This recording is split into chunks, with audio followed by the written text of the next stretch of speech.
In concord with the representatives of our great nations, we declare the founding of our empire. Let us be joined together by common destiny, to build a great empire, to serve and protect its people, to let them prosper and achieve greatness, and spread across the face of creation, together in unity. Let this Constitution set out the strong principles upon which our empire will be founded, to serve as the solid base upon which we will build our glorious undertaking, and to mandate the responsibilities and duties of our people, our nation, and our imperial future. By signing these accords of empire, we agree to be joined in a single union to be governed in accordance with the principles of this Constitution.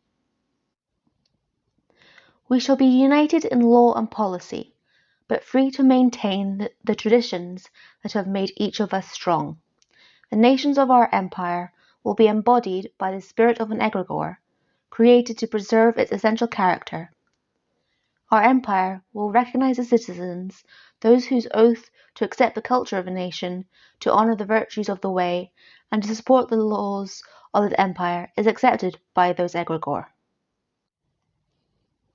To these citizens we will guarantee dignity, freedom, and prosperity.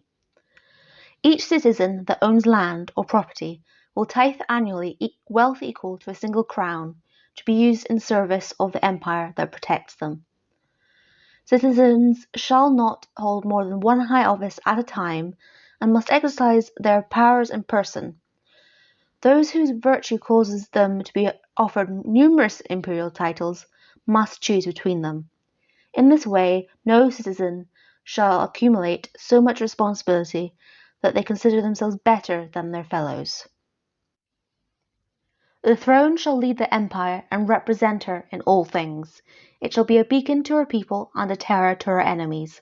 Whenever the throne sits in the great councils laid out in this Constitution, then their voice shall carry the greatest weight. The civil service shall serve the throne and the people, and be bound in oaths of loyalty to the empire. They will be civil in their dealings and treat each citizen by their virtues without prejudice or favor, regardless of wealth, nationality, or title. They will choose amongst them those who will serve as magistrates, to ensure the law is a friend to no one, but instead the servant and the master of all. The Senate shall ensure the good governance of the empire. The Senate will assume responsibility for relations with other nations, for the creation of just laws, and for the allocation of imperial taxes as the Senate sees fit, by majority vote. The confirmation of the Empress's right to occupy the throne requires the approval of the greater majority of senators. Matters of similar weight require similar consideration and the approval of the throne, and must be ratified by the magistrates to ensure that this Constitution is protected. Each territory of the empire will elect a single senator to participate in the Senate, according to the traditions of the nation that claims it. Territorial nationality shall be decided by vote of the existing Senate, where it is legitimately disputed. The military council shall ensure the rigorous defense of the empire. Each nation in the empire will raise armies as directed by the Senate. The Senate will appoint a general for each army, but only where the will of the nation in this matter is not clear. The military council will execute the strategy of war without interference from the Senate. If the throne finds complaint with the worst of their number, then she may carry the burden of their office until an acceptable replacement may be found. The civil service will ensure that those who soldier to defend our empire will be equipped and provisioned to meet this challenge. Citizens who render 2 years' service to the military council will receive 50 acres of land or equivalent wealth, or property if land is not to be had. The Synod shall ensure the virtuous behavior of the empire. The Synod will remove from an imperial office those whose behavior is deemed unvirtuous, whether they sit upon the throne, serve the people in the Senate, or on the military council, or in the civil service, or serve within the councils of the Synod itself. The Synod will ensure the behaviour of individual citizens does not debase the Empire. Those who stand in the Synod shall express the views of their congregation. The Synod will establish assemblies that each may know their virtue and select the most virtuous amongst them to lead. Voting in the Synod will be performed by such assemblies as are rightfully able to weigh the virtue of an action or individual in accord with their nationality and authority. The civil service will render to these priests such liao as is needed to minister to their congregation.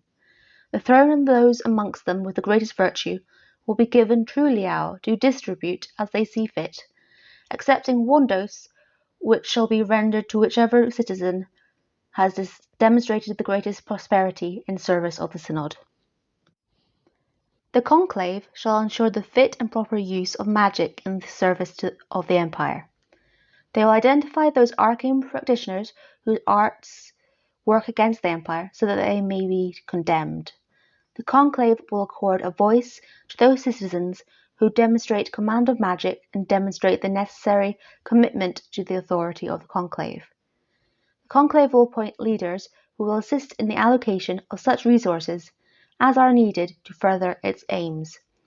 It shall be guided by fraternities of magicians under the general aegis of the Senate and without interference from the Synod.